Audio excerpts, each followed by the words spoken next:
We've done several long-form history videos about the different factions of the Star Wars galaxy at this point, covering several of the most significant players in the history of the galaxy.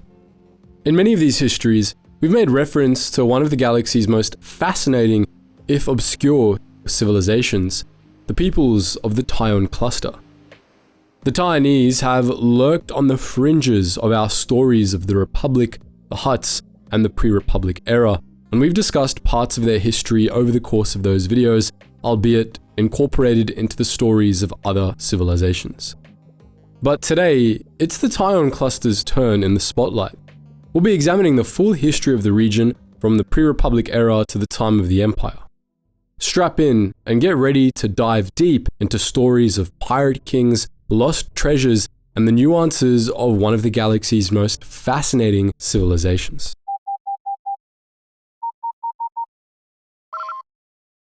Attention, Sergeant on deck! The Tion cluster was a moderately large, stellar-dense region of space in the distant Outer Rim, located in one of the galaxy's outer spiral arms. In the final centuries of the Republic, it was located at the far end of the Plemian trade route, and it was generally considered a backwater region, as most Tionese worlds were run down and well past their prime. But the Tion cluster's degraded state belied its history. Civilization in the Tion was older than the Republic itself, and though the ancient Tion's prosperity was long gone, it still had a firm grip on the popular imagination. Even 25,000 years after the fall of the great Tionese empires, the names of their ancient pirate kings were still remembered, symbols of brutal conquest to some and long-lost glory to others. Many Star Wars fans have never heard of the Tionese, their pirate empires, or even the infamous Xim the Despot, but the Tion cluster was nonetheless one of the most historically significant parts of the galaxy. Its ancient history shaped the development of the Republic, the Hutts, and by extension, the entire galaxy, and even in later eras, long after the region's prime, the Tion cluster was still a place where history was made. It was the heart of the separatist movement, the birthplace of the Confederacy of Independent Systems, and it was even feared by the Empire for the threat it could pose if released from Imperial occupation. But we're getting ahead of ourselves here. To understand the Tion cluster's significance, we need to start at the very beginning of Tionese history, which began approximately 27,000 years before the Battle of Yavin. Back then, the galaxy was still under the rule of the Rakatan Infinite Empire, a nightmarish, dark-side-fueled regime that had enslaved countless worlds. Most of the advanced peoples of the galaxy were Rakatan thralls, trapped in brutal conditions and lorded over by uncaring, power-hungry masters. But one Rakatan slave species, the humans of Coruscant, seemed to have been better off than most.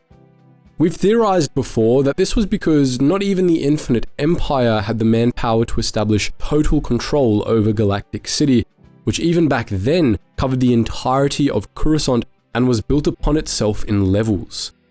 But the main reason for this is irrelevant. What matters is that, even during the height of the Infinite Empire, humanity was able to spread across the stars, using reverse-engineered Rakatan technology to build generation ships and then FTL-capable sleeper ships, which seeded human colonies far and wide. Most of these sleeper ships established colonies in the core worlds, but a few traveled further rimward. Two plunged far into the Outer Rim, and over the course of decades, they made it all the way to the Tion cluster. One landed on the lush Janalus 7, while the other set down on Barseg, and a new civilization was born. From these two worlds, humans spread across the Tion cluster, and over the course of the next 2,000 years, they settled hundreds of worlds all across the region. Their spread was facilitated by contact with Rakatan cast-offs, who helped the Tionese develop beam tube energy weapons and, more importantly, primitive hyperdrives. These hyperdrives were derived from the Rakata's force-powered drives, but rather than homing in on force signatures, they homed in on signals put out by artificial hyperspace beacons. These were stationed at fixed positions within star systems, and they made up a sort of lighthouse network that made interstellar civilization in the Tion cluster possible. The Tionese hyperdrives could easily travel between beacons, but travel beyond the network was highly dangerous and usually only done by hyperspace scouts. This system of hyperspace beacons placed limits on Tionese expansion, and it prevented the Tionese colonists from re-establishing contact with the core worlds. As a result, the humans of the Tion cluster culturally diverged from the humans of the core, establishing a new society with dozens of new cultures. Within a few centuries of their arrival in the cluster, the Tionese even forgot the world from which they had come, and their separation from other human civilizations was complete. As the Tionese were steadily spreading out from Barseg and Janalis 7, the Infinite Empire continued to rule the galaxy. While its reign lasted, the Tionese appear to have kept a low profile. Some Tionese were Rakatan slaves, though it's unclear if the whole Tion cluster was under Rakatan dominion. At any rate, after the collapse of the Infinite Empire in 25,200 BBY, the Tionese no longer had anything to fear, and it's at this point that the fun part of Tionese history began. By that point, the Lighthouse network extended all across the Tion cluster, and the Tionese had spread from Barseg and Janalis 7 all the way to the Ihala Spiral, a tangled web of nebulae that separated the most rimward parts of the cluster from the region's core. The Tionese had even established a few colonies on the far side of the spiral, and scouts were beginning to expand the Lighthouse network beyond the borders of the Tion cluster itself. Many planets in the region had become wealthy and powerful, and the cluster had been divided between a number of kingdoms and satrapies which regularly fought among themselves. On the far side of the Ihala Spiral, in the region known as the Back Spiral, most Tionese colonies were independent and obscure. There were a few semi-prominent worlds out there, among them the Tion itself, the pirate bolt hole Stalimur, and lush, far-flung Raxus. But most of Tionese civilization was then concentrated on the near side of the spiral, divided between 5 powerful states. In the center of the region were the 3 allied kingdoms, the kingdoms of Jamanir, Cardinth, and Barseg, which together controlled a motley collection of vassals. The kingdom of Jamanir, ruled from a powerful, efficient industrial planet, was located on the edge of the Ihala Spiral, while the kingdom of Cardinth, ruled from an urbanized trade world with many rich ports, lay at the heart of the Allies' territory. The most prominent of the 3 allied kingdoms, however, was the kingdom of Barseg, a small but brutal empire with a rigid caste system ruled by one of the original cradles of Tionese civilization. Since its initial settlement, Barseg had become a grim but prosperous trade world, the most prominent planet in the 3 allied kingdoms' territory. Rimward of the borders of the kingdom of Barseg was the Livian League, another of the Tion cluster's ancient great powers. The Livian League began as an alliance between the monarchy of Livian, the trade world Canova, and urbanized militaristic Decivro, the latter of which became the League's capital. The Livian League came to control a number of neighboring worlds, whose youth were recruited from a young age to be raised as janissaries or civil servants in the League's highly efficient bureaucracy. The Livian League was the second most powerful of the Tionese realms, second only to the largest and most coreward of the bunch, the Kingdom of Kron. Ruled from Chandar, the self-anointed jewel of the Tion, the Kingdom of Kron stretched across the coreward part of the Tion cluster along the Ihala Spiral. Its many subjects included Janalis 7, which had become a retreat for Cronies nobles and the site of the kingdom's archives, as well as the shipyard world Barankar, the military planet Dunabulon, proud and semi-independent Ibon, the trade world Sorus, and the theocratic founding member Nuswata. The Kingdom of Kron also contained several worlds that were notorious pirate haunts, among them Algor, Korlas, and Argai, the latter of which gave rise to the Tion cluster's two most infamous historical figures.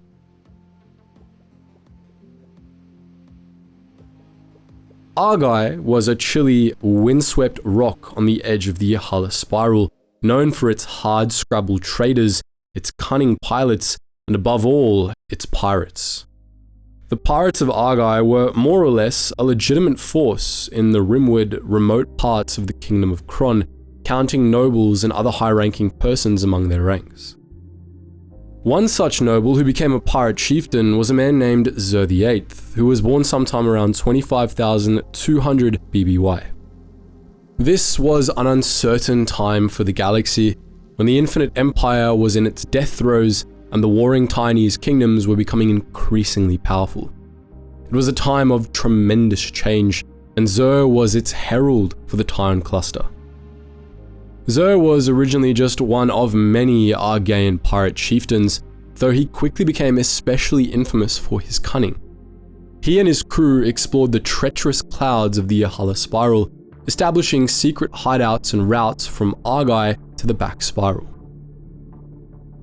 They would harass merchant vessels plying the routes in the far reaches of the Kingdom of Kron, and in the back spiral, dragging chunks of ice out into the hyperspace routes to force passing ships to revert to real space to avoid light-speed collisions. They would be boarded and looted by Xim's raiders, who would then melt the ice with their energy weapons and vanish into the Yahala Spiral without a trace. Xim and his followers became incredibly wealthy from their piracy, and this allowed Xim to seize power on Argai, becoming the planet's legitimate ruler. Ferese, the king of Kron, initially ignored Xim's growing power. At the time, his courts on Chandar were embroiled in intrigue between the Tionese lords, and Ferese was too concerned with instability in the core regions of his kingdom to care about some pirate lord out near the spiral. But this was an error on his part. Circa 25,150 BBY, Xim's forces conquered the neighboring planet, Dravion, and Xim would declare his holdings an independent state, the Kingdom of Argai. Over the course of the next decade, the Kingdom of Argai would annex the backwater regions of the Kingdom of Kron, taking Korlas, Panna, and many other Tionese worlds. Eventually, the Kingdom of Argai grew too large for the Tionese nobles to ignore, and King Ferese summoned Xim to Chandar, where he attempted to buy the Pirate King's loyalty by offering him noble titles. Xim is said to have turned down Ferese's offer by promising to return in a month with suitable tribute for the cowards of the Tionese court. When he returned to his own territory, he built up a massive fleet at Panna and unleashed it upon the Kingdom of Kron. In the space of a month, Xim conquered Dunabalon, Pasmin, Sorus, Baranka, and finally Chandar itself. King Ferese and his retainers fled, and Xim crowned himself the new King of Kron, vowing that the stars themselves would tremble at the mention of his name. Xim and his followers then embarked on the Tionese sweeps, subjugating rebellious Tionese holdings and consolidating the entire Kingdom of Kron under Xim's rule. The Kingdom of Argai was reabsorbed back into the Kingdom of Kron, and Xim's forces sowed terror among the core systems of the kingdom, crushing all opposition to the Pirate King. It was during this time that Xim's son Xim first came to prominence, as the Pirate Prince became infamous as Xim's most brutal general. Xim brought the Nuswatan theocracy into Xim's service, sacked the Timber Palace of Pasmin, and banished the Ibon royalty into the depths of the Yahala Spiral, unifying the Kingdom of Kron at the end of a beam tube. He even hunted down and beheaded the coward King Ferese, giving his crown to Xim as a gift. When all was said and done, Xim ruled a powerful kingdom with a well-armed and battle-tested military, a military Xim planned to use to expand his power even further. He began with a campaign against the three allied kingdoms, conquering Jaminir, Cardinth, and finally Barseg, absorbing all their territories into his own. The Kingdom of Kron also expanded into the back spiral, conquering numerous worlds before claiming the prize of the back spiral, Raxus Prime, where the Pirate King established stunning palaces on the shores of the planet's warm lagoons. By 25,130 BBY, Xur's empire stretched across nearly the entire Tion cluster. It was organized into 3 provinces, each ruled by one of the thrones of Kron, Chandar, Cardinth, and Raxus Prime. Only one part of the Tion cluster was able to resist Xur's conquests, the Livian League. Xur tried to conquer the League after the Back Spiral campaign, but the Livians had crushed his forces at Amarin and Lorad, thwarting the Pirate King's invasion of their space. Xur was pissed, but he recognized that his empire had overextended itself, and he abandoned the war with the Livians, spending the rest of his reign building up his kingdom. But Xur never gave up his ambitions to rule all the Tion cluster, and official documents in his empire stated that there were not 3 thrones of Kron, but 4: Chandar, Cardinth, Raxus Prime, and Decivro. In 25,127 BBY, Xur retired to Raxus Prime, allowing his son Xim to take the throne of the Kingdom of Kron. Xim, known to history as Xim the Despot, quickly proved to be far more ruthless and ambitious than his father had ever been, and he would make the Kingdom of Kron into a core of a great empire, the largest since the fall of the Rakata. Upon his ascension, Xim immediately went to war with the Livian League, planning to utterly crush them for daring to defy his father. Xim's fleet smashed the Livians at Juntoria and prepared to lay waste to Decivro, but the Decivras were granted a stay of execution by Xim after Decivro's military ruler, Maslavar Tiatyov, gave him a tour of Decivro's government facilities and fighting academies. Tiatyov convinced Xim to spare the planet his wrath and instead used Decivro's efficient bureaucracy and military might to expand his empire instead. Xim accepted this proposal and the Livian League's subsequent surrender. Decivro officially became the 4th throne at long last, and the whole Tion cluster came under the control of Xim's empire. Beginning in 25,126 BBY, Xim's forces began sweeping out of the Tion cluster, conquering vast tracts of space in a remarkably short amount of time. Some of the alien species the Tionese encountered in the process, among them the Verk and the Stenax, were enslaved, while others were completely wiped out by Xim's armies. Planets that resisted Xim were utterly devastated, while others were settled by waves of rapidly multiplying Tionese colonists. This process began in the region the Tionese knew as the Thunium Worlds, the swath of the rim spinward from the Tion cluster.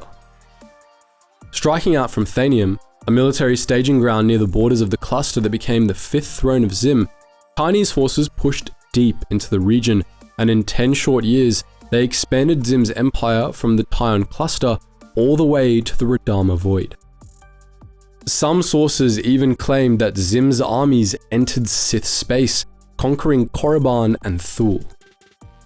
Xim's forces had an easy time crushing most of their opponents, but there were a few that posed a bit more of a challenge. The most infamous of these was the Hylae Indrexu Cortes, the Queen of Ranrune, whose forces put up a long and spirited fight against Xim's Janissaries before eventually succumbing. Ranrune fell, and Indrexu's ultimate fate is unknown. There are many stories about her in the legends of this time, but scholars fiercely debated which were true, and even whether Indrexu was a real person. In any event, she seems to have left an impression on Xim, who renamed the Ihala Spiral to the Indrexu Spiral in her honor. He named his treasure ship, the legendary Queen of Ranrune, after her as well. The rimward part of the Thanium world was broken off into a separate province, the Far Indrexu, which was governed by Yatusk, the 6th throne. By the time these territories had been fully incorporated into Xim's empire, the Tionese had begun to expand south as well, pushing into the region known as the Kyrium Reaches, a campaign that began in 25,120 BBY. This region got its name from a gleaming, chrome-like metal that was abundant on many worlds there, which was invaluable to the Tionese. Kyrium was laser reflective and thus provided excellent protection against the beam tube weapons in use at the time, and it was incorporated into the best armor of the period, used for personal armor, war droids, and the hulls of starships. Seeking ever more of this metal, Xim promoted extensive Tionese colonization of the Kyrium reaches, and he founded his 7th and 8th thrones, Huranom and Astagani, in this region. In the years leading up to 25,100 BBY, Xim's empire was the largest in the galaxy, stretching across a vast tract of the Outer Rim. The Tion cluster was united and prosperous, and the Tionese colonies were numerous and productive. The colonies were constantly shipping vast amounts of wealth and raw material to the Tion cluster, where Xim hoarded the wealth in great vaults and had the resources transformed into war material. Worlds across the Tion cluster built hyperspace beacons, merchant vessels, equipment, and weapons for Xim's empire, while factories and shipyards on Jaminir, Thunium, and Barankar and Kadinth churned out war droids, giant beam tube artillery, and fleets of Kyrium-clad capital ships. Tionese artisans, meanwhile, decorated Xim's thrones and the other prominent worlds of the cluster with eye-catching palaces and monuments.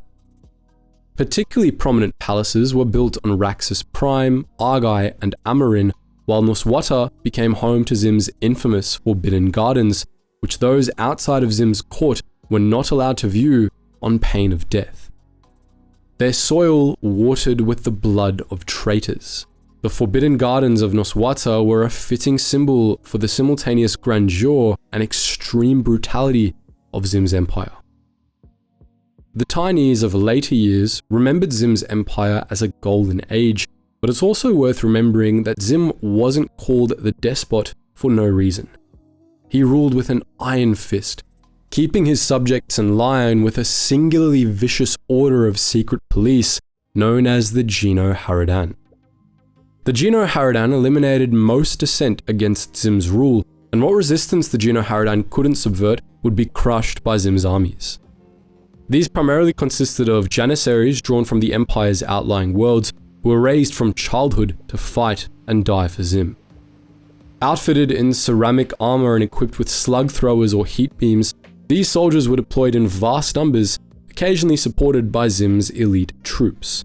The beam tube wielding Dunabalon Star Lancers and Xim's 3-meter tall, highly advanced war droids, which were partially derived from Rakatan technology. On the ground, the Despot's forces deployed ground cars, tracked tanks, and primitive repulsor craft armed with beam tubes and armored with Kyrium. In space, Xim deployed fleets of capital ships, among them Thanium Star Glavies, Cronies Battlebirds, and Zolochi Dreadnoughts. Equipped with Kyrium armor, radiation-hardened crystalline sensor systems, and banks of torpedoes, concussion missiles, and pulse cannons, these vessels were some of the most powerful of their time. The flagship of the Despot's fleet was the Ibon Scimitar, a relatively large Kyrium-armored cruiser. The empire of Xim the Despot was the apex of Tionese civilization, but even as it expanded further into the Kyrium reaches, its borders crept ever closer to an empire of comparable size, strength, and brutality. Tionese scouts pushing past the Kyrium reaches occasionally brought back reports of Nimbanel and Sakian traders, aliens from faraway worlds, servants of a species of slug-like conquerors, the Hutts. Xim was intrigued by the Hutts, who by all accounts had an empire as large and wealthy as his own, and he began to dream of conquering them and absorbing their empire into his. That would not be an easy war to win, but tales of the Hutt Empire's vast riches proved too tempting for the Despot to ignore, and he became determined to try anyway. Xim dispatched numerous scouts into Hutt space, and when they returned, he had them interrogated thoroughly by the Geno Haradan, who recorded even the smallest details of the scouts' expeditions. Through their efforts, Xim learned that while the Hutts' closest colonies, the lush boomworld Kovari and the many worlds of the Ciklata cluster, were just a stone's throw from the borders of his empire, the Hutts kept their true riches in the heart of their space, the borders of which began at the treasure world Slaheiron further south. Armed with this knowledge, Xim had his explorers forge a secret hyperspace route down in the core territories of the Hutt Empire. This route, known as the Warrior's Trace, made its way from Guan's Minor, later known as Jabim, down to Zhou's Eye, or Kessel, which the Tionese covertly made into a military staging ground. As the Tionese painstakingly blazed the Warrior's Trace in secret, Xim began a major military build-up, and when all was ready, the Despot made formal first contact with the Hutts. First contact led to a summit on Kovari in 25,102 BBY, which Xim sent his most trusted counselor to meet with 24 Hutt nobles. The summit didn't go well. The Hutts saw the very presence of this dignitary, whose name they remembered as Oziaf the Insignificant, as a grave insult, as he dared negotiate with them as if he was their equal. The Hutts were outraged by the arrogance of these humans, but they couldn't deny how impressive Xim's empire was, so they offered to make the Tionese their most favoured slaves if they submitted to Hutt rule. Xim, of course, didn't take this well. It reminded him of how the coward King Ferese had tried to buy his father off, and he remembered well what his father's response to that had been. He returned to Chandar where, in a lavish ceremony, he claimed the ancient Rakatan title of Daritha, meaning Conqueror of Worlds, and declared Slaheiron the 9th throne of his empire. The Xim Wars had begun. Shortly thereafter, Xim unleashed his war fleets against Hutt space in a two-pronged attack, sending one fleet to Kovari and another down the Warrior's Trace to Slaheiron. At Kovari, the Tionese routed the Hutts, bombing the surface of the planet into oblivion and eradicating the Hutt colonies there. The victory came at a steep cost, as the Hutts fought to the last slave and incurred heavy casualties for the Despot's forces, but Xim was able to plant his flag in Kovari's barren wastes, which he used as a staging ground for raids into the Cyclata cluster. The assault on Slaheiron was an unmitigated disaster for Xim, however.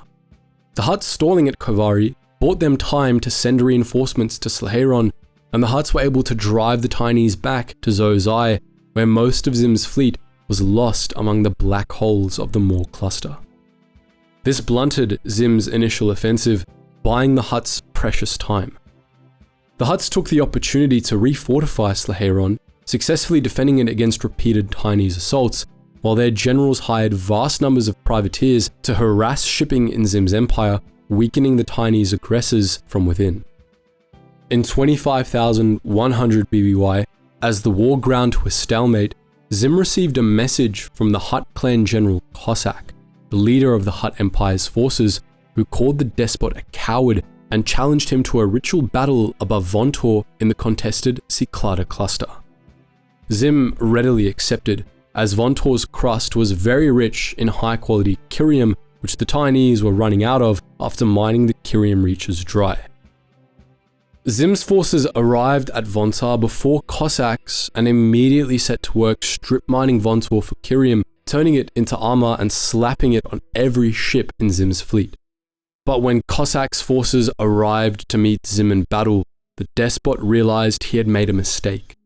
Vontorian Kyrium was so high quality that the reflected light of it blinded Xim's crews. When Cossacks' fleet arrived in system, the Hutts saw what had happened and ordered his ships to just point their guns in the general direction of Xim's fleet and then spray and pray. The resultant light show was reflected many times over in the Kyrium armor of Xim's ships, and in the confusion, much of the Tionese fleet destroyed itself with friendly fire. Xim's flagship, the Iron Scimitar, was lost, and the tattered remnants of the Despot's fleet were forced to flee with what Kyrium they could salvage. Some stories claim that Xim spaced his remaining organic crews after this debacle, swearing never to rely on organics again. In the wake of the First Battle of Vontor, the Hutts demanded that Xim withdraw from Kovari and the other occupied Hutt worlds per the original term of Cossacks' challenge.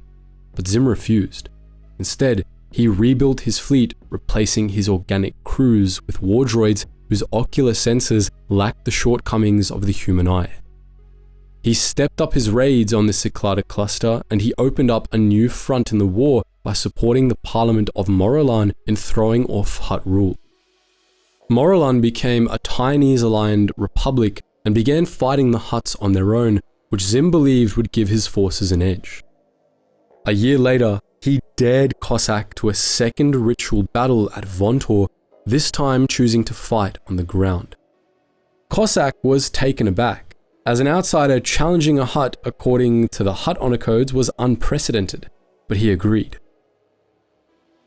Xim deployed his elite troops, the Dunabalon Star Lancers, at the Second Battle of Vontor, but they were outnumbered by Cossacks' vassal armies, and once again, the battle ended in the Hutts' favour.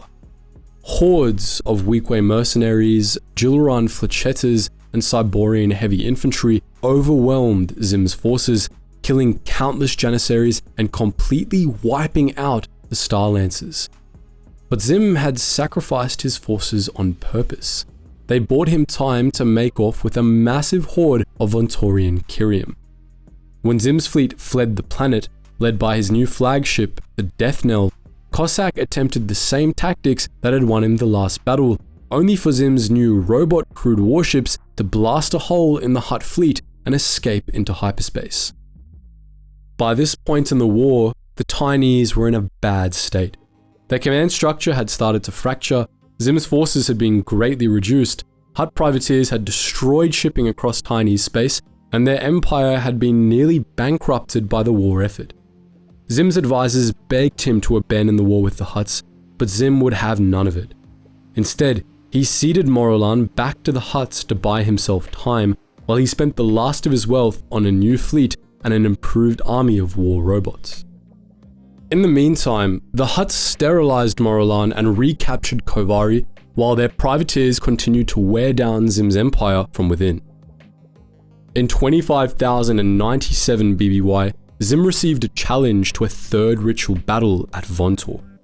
5 years to the day after the first battle, Xim's forces met those of the Hutts in space and on the ground, beginning a massive battle that lasted into the next year. Xim's war robots proved formidable indeed, but the Hutts had a trump card of their own. They had manipulated 3 Cyclata cluster species, the Nikto, the Vodrons, and the Clatunians, into accepting eternal slavery in exchange for protection against Tionese raids. And at Vontor, they deployed millions of slave soldiers drawn from 3 species. Xim's ground forces were overwhelmed by their sheer numbers and defeated, while in space, Xim's fleet was destroyed as well. Xim himself was captured by Hutt forces, having allegedly been betrayed to the Hutts by some of his closest advisors.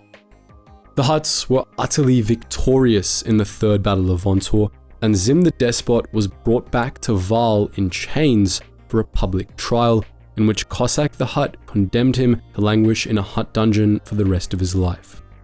Xim was blinded and died in captivity shortly thereafter, and the story of his empire came to an end. Xim the Despot lived on in legend, however, and his story continued to captivate Tionese and non-Tionese alike for tens of thousands of years. Ximology, the study of Xim and his empire, was the obsession of numerous academics and amateur historians even 25,000 years after the despot's death, and legends circulated far and wide about Xim's empire. The most famous of these was about the fate of the treasure ship Queen of Ranrune, which was held to have fled the Third Battle of Vontor with a treasure hoard bound for Delalt, only to have been lost in transit. Some Tionese of later generations even venerated symbols of Xim in religious ceremonies, while others believed he would return one day to lead them to glory once more, and still others simply remembered him as the greatest leader of their people. Most non-Tionese remembered him much less fondly. The end of the Xim Wars destroyed the economy and military might of the Tion cluster, and in the war's immediate aftermath, Xim's empire fell apart. The core of Xim's territory, the region known as the Greater Tion, held together for a few decades, a testament to the unifying power of the Darethis memory, but the Tionese quickly lost control over the outer reaches of their territory. The Hutts reclaimed the colonies they had lost to the Despot and conquered the Tionese fortress worlds along the Warrior's Trace, incorporating all former Tionese territory up to Taskored in the periphery of their empire. The Tionese also lost control of the more remote parts of the Thanian worlds and the far Drexu, as the slave species there retook their homeworlds and the Tionese colonies were destroyed or abandoned. Only the parts of those regions closest to the Tion cluster would remain under Tionese control. The Kyrium Reaches, meanwhile, became a buffer zone between the Tionese and the Hutts. The Hutts knew they lacked the strength to completely conquer the Tionese and never made the attempt, but they did frequently harass the Tionese colonies in the Kyrium Reaches to keep the humans in check. Hutt raiders made regular forays into the region to take slaves and plunder, and the Kyrium Reaches declined substantially, becoming much less prosperous than they had been under Xim. They remained under Tionese control, but they became a more peripheral region of what remained of Xim's empire rather than an integral part of it.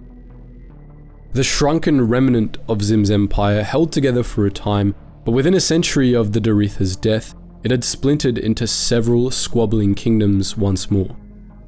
The much reduced Thanium worlds became an independent rump state ruled from Thanium known as the Thanium Dominion, while what was left of the far Ndrexu was divided between the Ndrexu Confederation in the north and the Keldrath alignment in the south.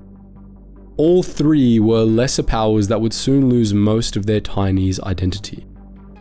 The Tion cluster itself was divided between three warring powers. The Kingdom of Kron, now ruled by Korlassi pirates, became independent again, taking parts of the old kingdoms of Barseg and Kadinth with it. The heart of the Tion cluster came under the dominion of Jaminir, becoming the Jaminir Marchers, while Barsegi space, the Livian worlds, and the back spiral became the honorable union of Decivir and Tion, the most powerful of the Tionese successor states.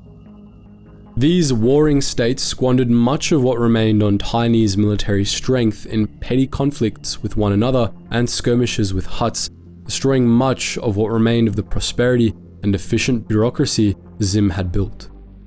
Their military strength had already been greatly reduced. The greatest soldiers of Xim's empire, the Dunabulon Star Lancers and the Despot's droid army, had been destroyed at Vonsor. The Jino Haradan, Xim's feared secret police, were believed to have dissolved as well, though they had actually transformed into a secret society of elite bounty hunters and gone underground, hiring themselves out to whichever Tionese successor state paid the most. In every respect, the Tion cluster quickly degraded into a melancholy shadow of its former self. Most of the Tionese states longed to return to the glory of Xim's empire and exact revenge on the Hutts, but their petty squabbles prevented this, as did the occasional Hutt fleet, which the Hutts sent into the Tion cluster whenever one of the Tionese realms got too powerful for their liking. This was the state the Tion cluster was in by 25,000 BBY, a year in which, unbeknownst to the Tionese, big things were happening in the outside galaxy. 50 odd years prior, the Tionese's human brethren in the core worlds had banded together to form the Galactic Republic. In the years since, the Republic explorers had discovered a super hyper route, the Polemian trade route, which linked Republic territory in the core with the distant Outer Rim. There, Republic scouts made contact with the Jedi Order, whose homeworld, Ossus, lay on the Tionese periphery in the Kron cluster. The Jedi allied with the Republic, which encouraged it to keep exploring the galaxy, and before long, Republic traders made contacts with the Tionese as well. In around 24,500 BBY, the two halves of humanity reunited at last. The Republic, which at this point was still an idealistic, loosely knit confederation without a central military, reached out to the Tionese with offers of trade and friendship. The Tionese responded with suspicion, as their experience with the Hutts had made them wary of outsiders. But this suspicion was soon replaced by jealousy. While the Tion cluster was poor, war-torn, and had experienced technological stagnation since the death of Xim, the Republic enjoyed peace, prosperity, and regular advances in technology, which gave them better hyperdrives, faster ships, and an improved quality of life. The Republic was more advanced, more powerful, and much wealthier than the Tion cluster, And not only did it not have to contend with Hutts or other such aggressors to be that way, but as Republic traders freely admitted, it didn't even have a standing military. As the Tionese saw it, the Republic was naive and weak, but they were still doing better than them. The Tionese were deeply envious, and some of their kingdoms soon began to dream of taking the Republic's prosperity and technology for their own. The Jedi, for their part, warned the Republic about this. From before the Republic even made first contact with the Tionese, Jedi envoys made repeated trips to Coruscant to warn the Senate the Tionese were warlike and ruthless, urging the Republic to exhibit caution as it pushed toward Tionese territory. But the Republic ignored this advice, leaving the Jedi to take matters into their own hands. Already, they had spent centuries quietly protecting the young Republic from Hutt schemes, and they had even established a cordon of fortress worlds around the Tion cluster to keep watch on it. From Ossus, Ahashimut, and Falang Mana, the Jedi watched and waited, doing what they could to covertly pacify the Tionese, but they could only do so much, and they couldn't prevent the inevitable once the Hutts pushed the Tionese over the edge. As the Republic and Tionese first made contact, the Hutts watched from afar with unease. They saw signs of the brewing conflict between the two human powers, but they interpreted it as a clan war, a traditional Hutt conflict in which two clans would battle one another, following which they would unite their forces against the enemies of the victor. The Hutts believed that once the humans united, they would seek revenge against the Hutts, and they feared that, together, the humans just might be able to beat them. As a preventative measure aimed at weakening the Tionese, the Hutts carried out a genocidal, unprovoked assault on the Kyrium Reaches, remembered by the Tionese as the Devouring. Within the borders of the Kyrium Reaches, the Hutts exterminated every last human they could find, destroying their colonies with fission bombs and chemical weapons. They even destroyed or towed away Xim's old hyperspace beacons, erasing the Tionese routes through the region. The only part of the Kyrium Reaches that was spared was a part of the Warrior's Trace, which the Hutts left intact as a future invasion corridor. Tionese colonies along it were spared, but only so that the Hutts could take hostages in the event of an invasion. The Kyrium Reaches were utterly destroyed, and they became known as the Ash Worlds, an utterly desolate region of space. The devastation was so extreme that academics of later eras believed the Ash Worlds had been destroyed by a massive series of supernovae, and it was only in the time of the Empire that the truth became known. The Devouring passed into Tionese culture as a solemn winter holiday, the memory of which was garbled over the millennia. The holiday took different forms on different worlds, but it always occurred around the same time, and it was usually a day marked by shows of repentance for one's sins, the veneration of icons of Xim, and making offerings to satisfy vengeful demons. The Devouring was devastating for the Tionese, cutting off their last trickles of wealth and resources. The Tion cluster slid further into poverty and ruin, and as it did so, the Tionese became increasingly desperate. It seemed inevitable that one day, the Hutts would do what they had done to the Kyrium Reaches to the Tion cluster itself, and many Tionese believed that the Republic was their only hope of resisting onslaught when it came. Not as an ally, mind you. They wanted to conquer the Republic, to take its wealth and technology for their own, which they could use to crush the Hutts and restore the long-lost glory of Xim's empire. Decivro's noble caste, the 37 families, dispatched emissaries all across the Tion cluster, urging their fellow Tionese to ally and take advantage of the naive newcomers. The Decivras recruited the pirate lords of the Indrexu Spiral and many other minor Tionese satrapies into the Honourable Union of Decivro and Tion, which then forged alliances with the Kingdom of Kron, the Jamanium Archers, and the Thanium Dominion. This new confederation immediately began preparing for war, secretly pooling their fleets and armies, which they began upgrading with reverse-engineered Republic technology that they had stolen or acquired in trade. Their combined armada massed at Arkan 4, Jamanir, and Thanium, and when all was ready, the Tionese loosed it against the Republic. In 24,000 BBY, the Honourable Union's invasion of the Republic began. Fleets of copper-hulled Tion jacks, upgraded with Republic technology and bristling with plasma cannons and torpedo mounts, stormed the Republic shipyards at Abhin, from which they advanced down the Polemian trade route, taking Roche, Lantils, and Tiran. They met with little resistance, and they stole new warships from Republic shipyards along the way. It was only after the fall of Tion in the Inner Rim that the Republic realized that it had a problem. The Senate voted to form a centralized Republic navy, and ships for the new fleet were rushed into production at Phorost, Xim, and Polymia, but it was too late. With the Polymians secured as an invasion corridor, the Tionese swarmed into the core, sowing devastation and terror in the heart of the Republic. They hit Republic cities with terrifying new weapons known as pressure bombs, a form of thermonuclear bomb that created especially powerful shockwaves that annihilated everything within a wide radius. The Tionese used pressure bombs to destroy the Republic shipyards at Polymia and Xim, and then they turned their new weapons on Alsakan and Coruscant itself. But before the Tionese could inflict too much damage, the first Republic Navy ships were dispatched from the Phorost shipyards, followed by reinforcements from Corellia, Rendili, and Homberine. These ships chased the Tionjacks from Coruscant and Alsakan, and before long, the Republic Navy was able to push the Tionese back down the Polymian. As the Republic Navy fortified Republic space, claiming an axis as a mustering ground to use in the event of further raids down the Polymian, the Honorable Union's dreams of an easy conquest were dashed. But the war wasn't over yet.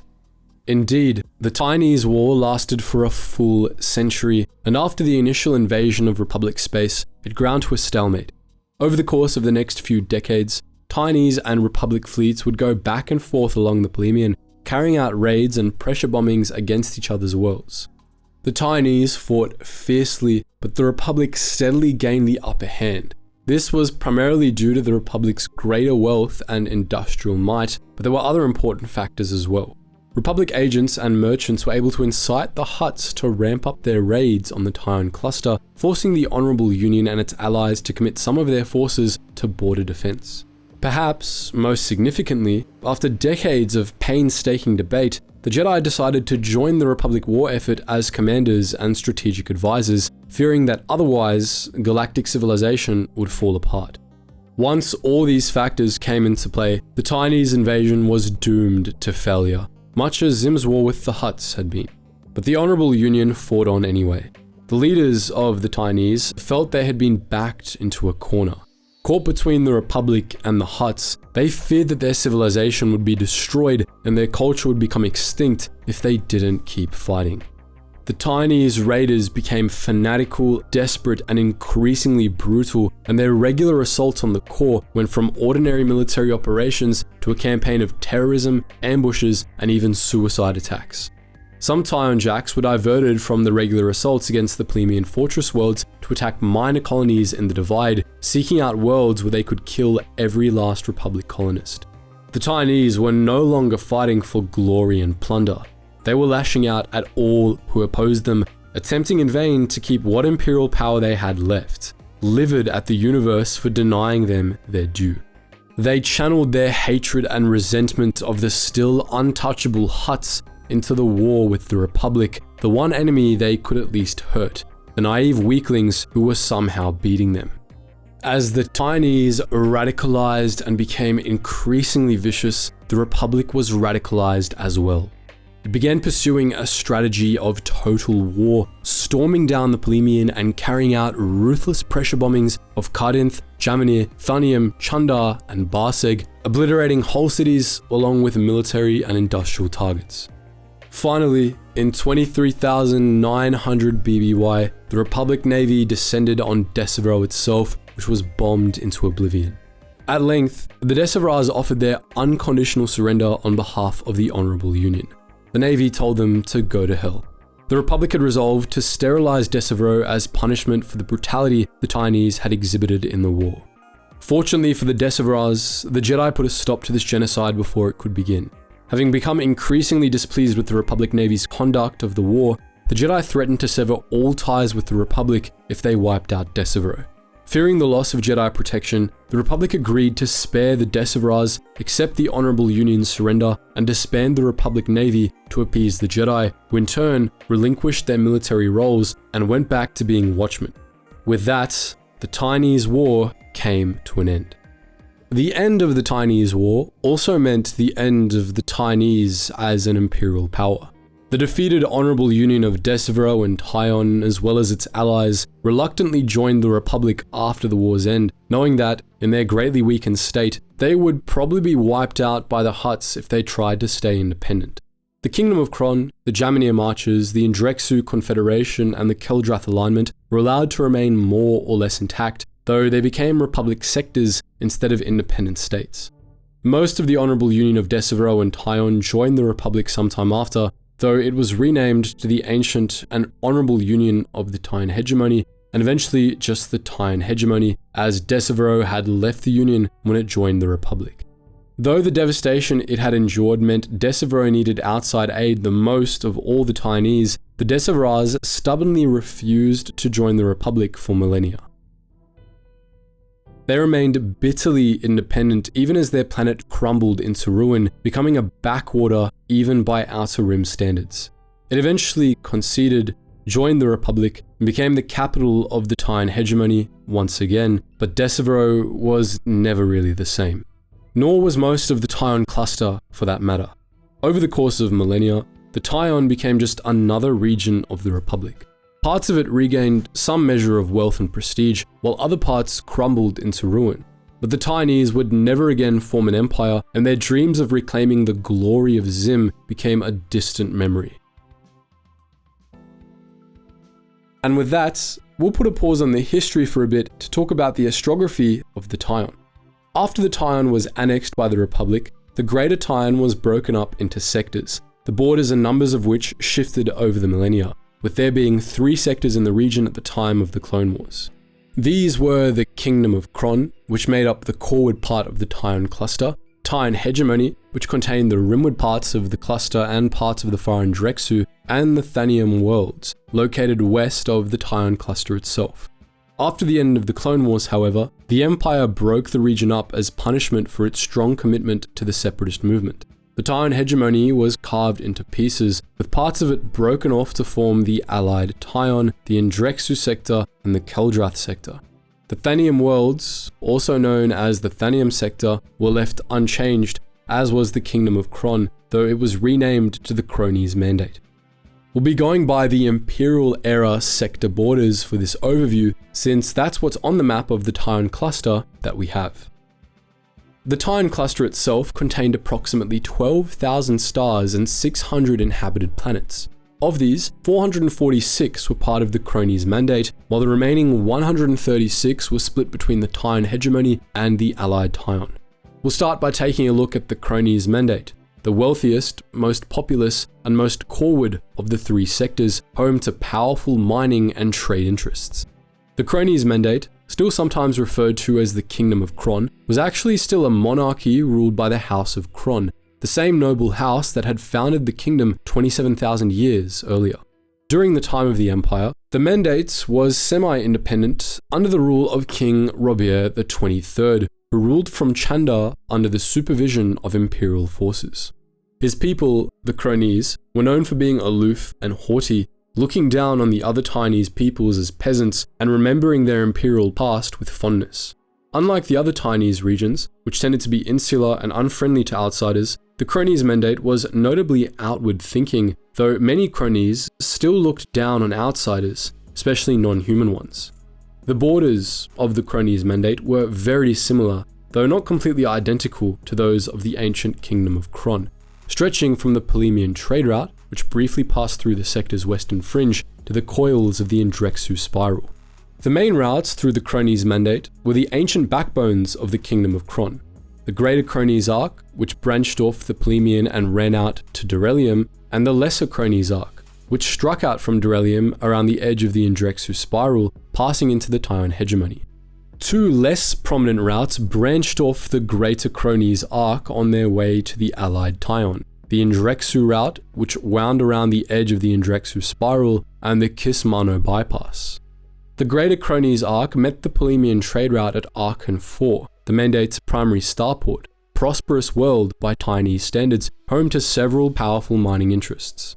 All traffic into the Cronies Mandate from the Polemian passed through Archon 4, making it one of the busiest and most densely populated worlds in the entire Tion cluster. Most of the other important Cronies worlds were linked to Archon 4 along with the greater Cronies arc. The first of these was Janilis 7, the cradle of Cronies civilization, a lush and ancient world with a large population. Once a favorite retreat of Cronies nobles, by the time of the Empire, Janilis had become a rundown world with a subsistence economy, most well known for its ancient, musty Xim-era archives, which the Cronies charged researchers a fortune to poke through. Past Janilis 7 was the sector capital, Chundar, the ancient seat of the Kingdom of Kron and the second throne of Xur and Xim.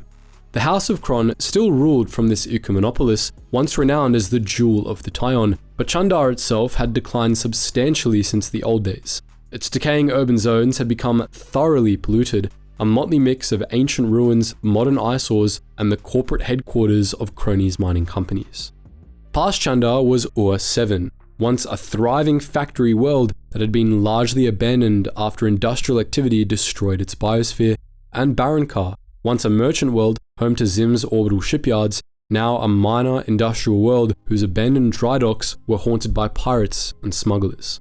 Sorus, once a great trade world renowned in Xim's time for its gladiatorial arenas, still hosted fights during the Clone Wars, long after most respectable traders left it behind, while the minor trade world, Pasmin, was still famed for its exported textiles, having changed little since Xim's time.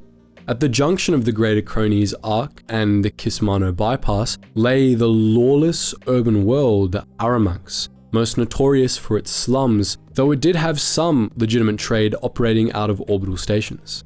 Past Aramanx, the Greater Cronies Arc forged onto Dunabalon, the homeworld of Xim's fabled Star Lancers, a peaceful, pastoral world dotted with ancient ruins which had largely escaped the turmoil of the post-Xim era. The Greater and Lesser Cronies arcs, as well as the Indrexu route, met at the agri-world Durelium, famous for its wines, past which the Lesser Cronies arc wound on to Ibon, one of the most ancient and powerful worlds of the Cronies Mandate, as well as the grimy urban world Algor, famous for its pirates, raiders, and lawyers. From Durelium, the Indrexu route passed the former chief worlds of the ancient kingdom of Argai. These included the pirate-infested moons and asteroid belts of the Pana system, most notably the mud-covered moon Pana Prime, Korlas, home to both seafaring and spacefaring pirates, and Argai, the windswept rocky pirate haven where Xur and Xim were born. Noswata, the site of the ruins of Xim's Forbidden Gardens, lay on the outskirts of the Indrexu spiral, off-route and hard to access. Once the homeworld of the Hierophants of Zo, a theocracy that performed grisly human sacrifices, Noswata in the modern era had become little more than a degraded tourist destination. Officially, only Cronies were allowed to visit the planet and see the Forbidden Gardens, but most humans could bribe their way in, though aliens usually could not, as their presence on Noswata was considered taboo. Also located in the Cronies Mandate along the Kismano Bypass were the mining planets Gardon 3 and Kismano itself, the latter known for its canny merchants and cliffside cities. Moving on, let's talk about the allied Tion sector, once a buffer region between the Kingdom of Kron and the Tion hegemony. The allied Tion had little to no unified historical identity, though it contained several ancient and powerful systems that constantly jockeyed for power and influence. Its territory roughly correlated with the ancient domain of the three allied kingdoms, though little of that alliance's culture survived Xur's ancient conquests. This was the most densely populated part of the Tion cluster, though the Cronies Mandate contained more inhabited worlds, and the allied Tion was also the most industrially productive part of the cluster, a major player in manufacturing and trade. The Polemian trade route passed through the west end of the allied Tion, as did the Shaltin tunnels, a route that connected Liana to the corporate sector. The main route through the allied Tion was the Cadinth Run, which ran from the Polemian to Dravion, intersecting the Kismano Bypass and the Indrexu route along the way. The Desavran Trace wound through the northern parts of the sector, passing from Dravion to the Tion hegemony. Though the sector capital of the allied Tion was Jaminir, its most important world was Liana, a thriving spaceport and industrial world that hosted the headquarters of Santh/Siena Technologies and Siena Fleet Systems, the designer of the Imperial TIE Fighter. Once a no-name agricultural world, Its location at the junction of the Plemian trade route, Cadenth Run, and Shalton tunnels eventually made Liana one of the wealthiest and most notable planets in the Tion, populous and productive Ecumenopolis. Past Liana along the Plemian was proud Barseg, one of the cradles of Tionese civilization, a grim trade world with a rigid caste system and a brutal imperialist culture. The Barsegi were the most arrogant of all the Tionese, and they ruled over neighboring Liana and Lorad with an iron fist before the Republic intervened and dismantled the kingdom of Barseg in 300 BBY. Lorad, located past Barseg on the Plemian, was a polluted industrial world, urbanized but poor, still under de facto Barsegi economic domination. Most of the allied Tion's chief worlds were located along the Cadenth Run. Close to Liana was the ocean world Spinax III, once home to enormous crustaceans that had been wiped out by pollution from undersea mining, and Cadenth itself, which lay at the intersection of the Cadenth Run and the Kismano bypass. Cadenth, once a throne of Xim, had long ago lost its ancient natural beauty to industrialization, becoming a desert of black sand dotted with cities, some ruined and some not. Despite the destruction of its environment, it was still a productive, populous, and wealthy industrial world. Further down the run were Emberil, a pristine retreat world of rolling hills and clear lakes; Voss, a forested mining world home to the sentient Gormak and Voss species; and the sector capital, Jamanir, an ancient, efficient, and politically powerful manufacturing world. Past Jamanir was Dravion, an agricultural world that, despite sitting at a major hyperspace crossroads, was a bleak and thinly populated backwater. Dravion was one of the endpoints of the Decivra trace, which wound through the rimward parts of the allied Tion on its way to the Tion hegemony, passing the minor industrial world Korlax IV and the agri-world Amorin. The last sector in the Tion cluster, the Tion hegemony, had borders similar to the ancient honorable union of Decivro and Tion during the Imperial era, which were much reduced from the sector's extent during the Clone Wars. What remained of the hegemony was divided into two very different regions: the Livian worlds and the back spiral, which lay to either side of the Indrexu spiral. The Livian worlds, named for the ancient Livian League, were politically powerful, and the Tion hegemony's capital, Decivro, was located there. The back spiral, meanwhile, was poor, neglected, and culturally distinct from most of the Tion cluster, politically aligned with the neighboring Pakuni. The two regions were completely distinct from one another, economically and culturally, and there weren't even hyperspace routes between them within the Tion hegemony's borders. Nonetheless, the Tion hegemony operated as a single political entity governed by the House of Tion, which ruled the sector as a hereditary monarch. The major hyperspace routes through the Livian worlds were the Plemian trade route and the Decivra trace, which converged at Decivro, the sector capital and the fourth throne of Xim. Decivro was a frigid planet covered in vast urban zones, swamps, and tundras located in an old red giant system. Its people were known to joke that their sun had been a nice shade of yellow before they made contact with the Republic, and while this was untrue, it was an apt metaphor for how the planet and its culture had declined. Once, Decivro had been a wealthy political and military powerhouse, but its glory days were long past, and though Decivro had recovered from the end of the Tionese War, it was still a fairly miserable world. Its urban zones were seedy and decaying, its people were bitter, and though Decivro had regained a measure of political power, it never rebuilt its military might. A similar decline befell its neighbor, Livian, another founder of the Livian League, which had become an obscure, minor agricultural world dotted with ancient ruins. The only one of the three Livian League founders that was doing well by the time of the Empire was Canova, located just past Decivro on the Plemian, which had reinvented itself as a vibrant trade world in the Republic's last millennia, shipping the Livian worlds' agricultural products to the back spiral, the far Plemian, and the worlds of the Overic Griplink. Apart from the three ancient Livian founders, the most prominent Livian worlds were all located along the Decivra trace, most notably the productive and moderately prosperous agri-worlds Folende and Oman.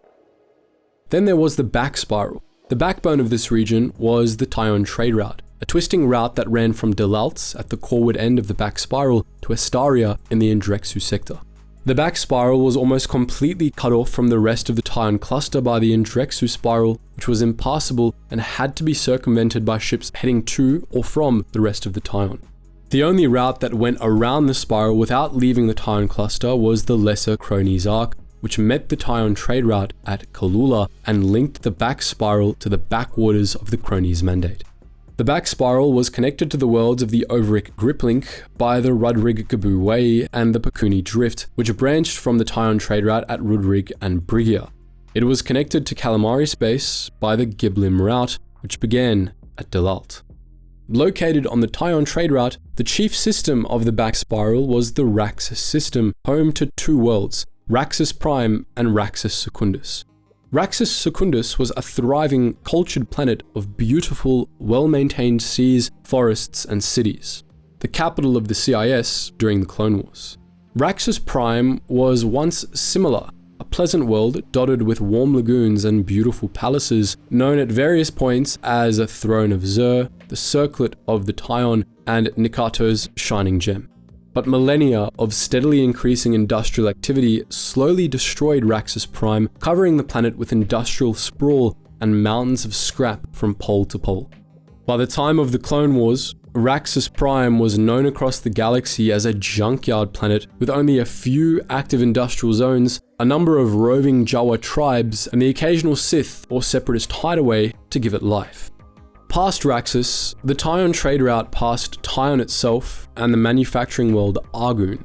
Tion was actually a minor planet, even by back spiral standards, an ocean planet orbited by 3 inhabited moons given over to minor industry.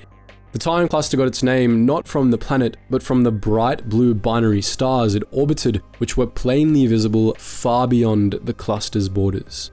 Past Argoon, the Tion trade route passed Rudrig, one of the most progressive planets in the cluster, a lush world of purple grasslands home to the University of Rudrig, the most prestigious school in the Tion cluster. Further down the route was the prominent shipyard world Klariv, the icy planet Eridan Prime, where the Republic had weapons testing facilities prior to the Clone Wars, dour, stormy Stalamer, a world of grim moorlands home to farmers and pirates, Brigia, a poor, repressive planet home to the humanoid Brigian species, and Kalula, a lush and low-tech pastoral world with an orbital transit station.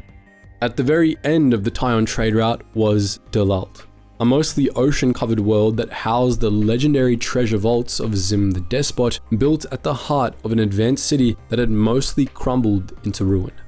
Delalt had its own sentient species, the swimming people of Delalt, but since they were aquatic and dwelled in the planet's lakes, they had a separate society from Delalt's Tionese colonists. From Delalt, the Lesser Cronies Arc wound around the trailing end of the Indrexu spiral, passing Sahilindil, the rural, low-tech homeworld of the furry, industrious Sahilindili who were employed for manual labor throughout the Tion cluster. Also located in the back spiral were 3 more obscure worlds nestled in the outer reaches of the Indrexu spiral itself: Orion 4, Kaon, and Abraxin. Abraxin was a misty swamp world inhabited by force-sensitive monsters known as marsh haunts, as well as by a few colonists well known for their witchiness. Kaon was a remote trade world, the site of a Rakghoul plague outbreak during the Cold War, and Orion 4 was a minor manufacturing world. Outside of the Tion cluster itself, the worlds of the other greater Tion sectors varied greatly in terms of Tionese influence. Once the industrial engine of Xim's empire, the Thanium sector had been completely transformed by the millennia, and few traces of Tionese culture remained. The sector's most prominent planets, among them Felucia, Renvar, and Galidran, bore no remaining trace of Tionese settlement, and only Thanium itself, a commercial planet once known as the 5th Throne of Xim, remembered its Tionese past. The Indrexu and Keldrath sectors had a more pronounced Tionese presence due to their history as parts of the Tion hegemony, however. These hotbeds of piracy and separatism had borders similar to those of the ancient Indrexu Confederation and Keldrath alignment, and they acted as a sort of buffer zone between the Tionese and the Pakuni, or at least they were supposed to. The Indrexu sector contained the Tionese-dominated spaceport and trade world Estaria and the backwater Endergard, while the Keldrath sector contained very little of note. Over the course of the Old Republic era, Tion cluster was economically integrated into the Republic, though the Tion proudly retained its distinct culture. For millennia, it was the Republic's only foothold in the Outer Rim, a remote territory where Jedi Watchmen kept a close eye on the Hutts and other threats from unknown space. Its remote location meant that the Tion cluster was involved in many of the Republic's ancient wars, both internal and external. Most of the Tion cluster was neutral in the Alsakan conflicts, though Barseg became a prominent ally of Coruscant, while Liana and Raxus sided with Alsakan. During the Third Alsakan conflict in 14,300 BBY, the Coruscant-aligned Duros Red Credit Brigade attempted to conquer Raxus Prime, only to be driven back by the Machinists of Nikito. The Machinists set up shop on Raxus, which became the capital of a pocket realm known as Nikito's Buthiel, which laid claim to parts of the back spiral. This led to a renaissance for Raxus Prime, which the Machinists made into a wealthy industrial world, decorating its Xim-era palaces with breathtaking clockwork structures attuned to the rotation of the galaxy. Nikito's Buthiel was eventually reabsorbed into the Tion hegemony, and Raxus's industry came under new owners, who eventually wound up devastating the planet. The old Sith Wars hit the Tion cluster pretty hard, as the cluster was unfortunate enough to be the closest Republic region to Sith space. During the Great Sith War, Sith forces, led by Ulic Qel-Droma, deployed a superweapon known as the Dark Reaper in an attack on Raxus Prime, inflicting devastating losses on Republic forces. During the Mandalorian Wars, in which the Mandalorians invaded Republic space along 3 invasion corridors, one of those corridors led through the Tion cluster, where major battles were fought at Liana and Jamanir. Darth Revan's Sith Empire completely conquered the Tion cluster early in the Jedi Civil War, while the Galactic Wars saw repeated battles over the planet Voss, the civil war in the Livian worlds, and chaos in parts of the Tion hegemony. The Tion cluster also came under Sith control during the New Sith Wars and the Dark Age of the Republic, which saw its industrial planets put to use churning out crude weapons for the squabbling New Sith factions. But for all the nonsense it endured over the millennia, the Tion cluster survived, and by the Republic's final centuries, it had even regained a degree of prominence thanks to an increase in Republic colonization efforts in the Outer Rim. During the Republic's final years, the Tion cluster briefly achieved galactic prominence once again when, in 24 BBY, Count Dooku delivered the Raxus Address from a hidden fortress on Raxus Prime. In this fiery speech, which was broadcast all across the galaxy from a hijacked Tionese holonet transceiver, Dooku condemned the Republic's corruption and announced the formation of the Confederacy of Independent Systems. The Tion hegemony and the Kingdom of Kron were among the first sectors to secede and join Dooku's new Confederacy, which claimed Raxus Secundus as its capital and the seat of the Separatist Parliament. As the Separatist crisis threw the galaxy into chaos, the Tion cluster rose to new heights as the heart of the CIS, home to numerous Separatist strongholds and mech worlds. 2 years after the Raxus Address, the Clone Wars began, and the opening months of the war saw a few parts of the Tion cluster become bitterly contested, as the Republic sought to maintain the handful of strongholds it had in an overwhelmingly Separatist region. A month into the war, Dooku dispatched Severance Tan to raise Hidden Republic weapons bases on Eridan Prime, and 2 months later, a series of brutal battles were fought over Liana, devastating most of the planet. The Republic carried out a number of counterattacks, destroying Dooku's hidden fortress on Raxus Prime 2 months into the conflict. As late as the Battle of Brent Hill 4, 5 months into the war, the Republic was doing its best to maintain a foothold in the Tion cluster, but these efforts were doomed from the beginning. By 21 BBY, the entire Tion cluster was firmly under Separatist control, located deep in the heart of Separatist space. Historians considered it part of the foundry of the Confederacy, a corridor of mid and outer rim mech worlds that represented the largest share of the Separatists' industrial base. Korlax 4, Jamanir, Lorad, and Raxus Prime were important Separatist industrial worlds, while Dalaltz and Kaon housed key command outposts, with Kaon hosting another fortress of Count Dooku late in the war. It wasn't until the Outer Rim sieges that Republic forces made it back into the Tion, fighting a major battle at Dalaltz in the last months of the Clone Wars. Just as the Republic's first war was fought against the Tionese, so was the Republic's last war, at least partially. As key leaders of the Confederacy, the Tionese were able to make the Republic tremble one last time, reclaiming a measure of the imperial power they had long ago been stripped of. But like the other grand wars the Tionese had embarked on tens of millennia before, the Clone Wars ultimately didn't end well for the Tion cluster. The Confederacy of Independent Systems was defeated, and the Tionese came under imperial occupation. As we already mentioned, in the first years of the Galactic Empire, the Kingdom of Kron became the Cronies' mandate, while the Tion hegemony was broken into several smaller sectors, and all the Tionese sectors came under imperial occupation. The Tionese were allowed a marginal degree of independence, but only under imperial supervision. Many Tionese chafed under imperial domination, with the notable exception of the Lians, whose homeworld was the Empire's primary source of TIE fighters. Despite imperial oppression, the dark times did come with a silver lining for the Tion cluster. The period saw several major archaeological breakthroughs and a resurgence in Ximology. During the time of the Empire, the famed archaeologist Henritia Antilles rediscovered the Great Dunaballon Mausoleum, which contained a map that helped to pinpoint the locations of Huranom and Astagane, the lost thrones of Xim. In 1 BBY, in an even more groundbreaking turn of events, Han Solo and the University of Rudrig professor S.V. Skinks discovered Xim the Despot's lost treasure.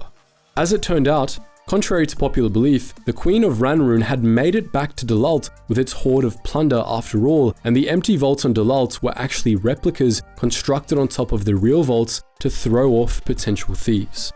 To Solo's dismay and Skinks' delight, the treasure almost entirely consisted of a hoard of antique beam tubes, Mitag crystals, and Kyrium plating. Invaluable in Xim's time and to Imperial era academics, but completely worthless to the deeply in debt Han Solo.